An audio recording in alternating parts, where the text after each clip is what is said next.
No day without hockey, and this Tuesday is not exception. My name is Andrea Sachenko and you're watching Daily KHL Update. We take it to Khabarovsk first. Dynamo Moscow challenge Amur at Platinum Arena.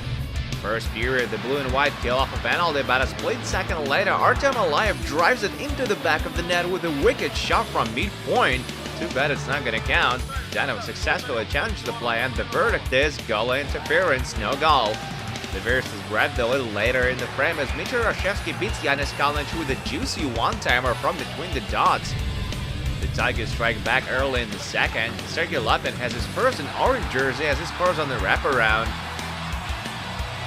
And 2 minutes later, Denis Vikharov has his first since joining Khabarovsk as well to make it a 2-1 hockey game. Slovenian rookie Jan Drosk draws his first career KHL point in his very first game.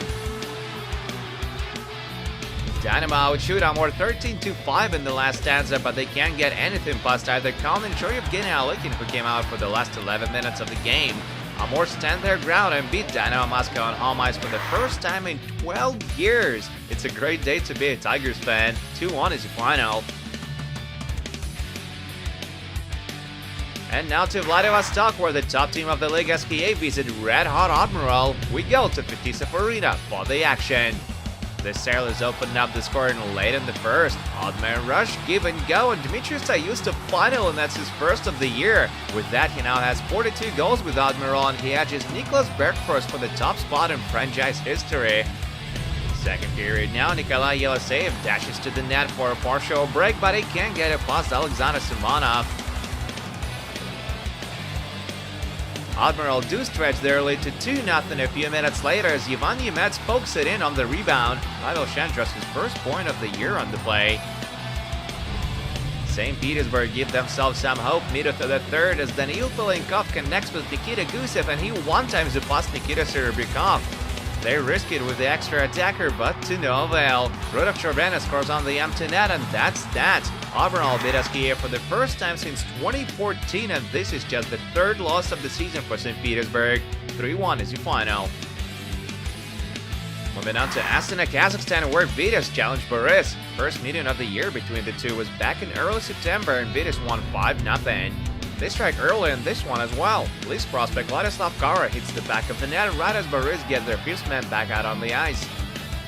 There's a huge hit midway through the period as Din Mohamed Kayarjan sends Ivan Zinchenko flying. That's his only hit of the game, but his highlight reel worthy.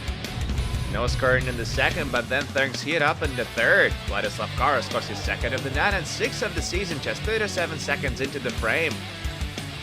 Boris solved rookie Maxim Doroshka less than 2 minutes later. Arkady Shestakov shoves it over the line to make it 2-1. Vitas top scorer Alexander Yaremchuk restores a 2-goal lead soon after that as he stuffs it in on the wraparound. He's got 2 points on the night and 10 goals on the season. Boris pulled back to within 1 late in regulation as Kyler Jean converts on a breakaway, but that's not gonna help Boris get any points tonight. Vitas beat Astana for the second straight time this season. 3-2 is the final.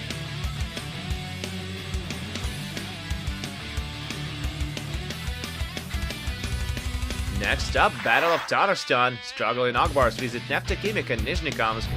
The Wolves strike early. Slava Leshchenko gets the puck from Ansel Galimov and he sieves it through Timur Bilalov. The Cats tied up 5 minutes later as Alexander Radulov finds his target. That's his 10th tally of the year. Petro Rankov with the only assist on the play.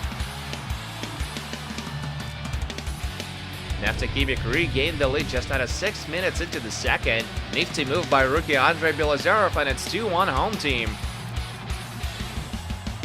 The Verstas bring it back to even with a short-handed marker. Kirill Simonov breaks loose, fakes his shot and roughs it past Ante Tikhamirov. Akbar swap Bilalov for Amir Miftakov prior to the third and get their first lead of the game smack down in the middle of the period. Former St. John Sea Dog Stanislav Galiyev powers it home on a man advantage. But a few minutes later, Andrei Chivilov cuts to the slot and beats Pivtakov to tie the knot and force overtime. What a gorgeous goal. And with just 14 seconds remaining to play in the extra period, Evgeny Mitakin blazes to the net and doesn't let this chance go to waste. Neftekimik beat the arch rivals and tie the season series. 4-3 is the final.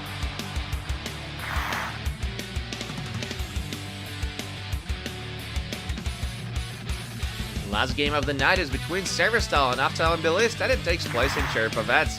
It's a game of patience. No score through the first 2 periods, so we head straight to the third. Hero Filipenko wrist one on net. Vladimir Galkin has a piece of it and then melts it into the blue paint right before it trickles in. Soon after that, David Dumbadze takes matters into his own hands and slings it past Galkin from the hash marks. Aftal and Bilist respond just over a minute later. Stefan Da Costa snipes his 9th of the year, and this one comes unassisted. Less than 2 minutes later, Dumbadze scores his 2nd of the night and 4th of the year with a tip in the front of the net. They got the lead, can they hold on to it? The answer is no. The Virstas roll the dice with the extra skater, and Brooks Macy gets the equalizer with 90 seconds on the clock. It goes to overtime. Severstal take a minor, and Aftal and Bilist make them pay. Cross-ice feed by Stefan Da Costa, and Brooks Macy whips it home for his 2nd of the night and 17th of the season. Aftal and Bilist now lead the season series 2-0 as they take it 3-2 in overtime. And that's it for the KHL update, but do come back tomorrow for another set of 3 games, including Metalurg versus Avangard and Spartak against Dynamo Minsk. My name is Andreas Sachenko. Thank you guys so much for watching, and don't forget to check back with us this Wednesday.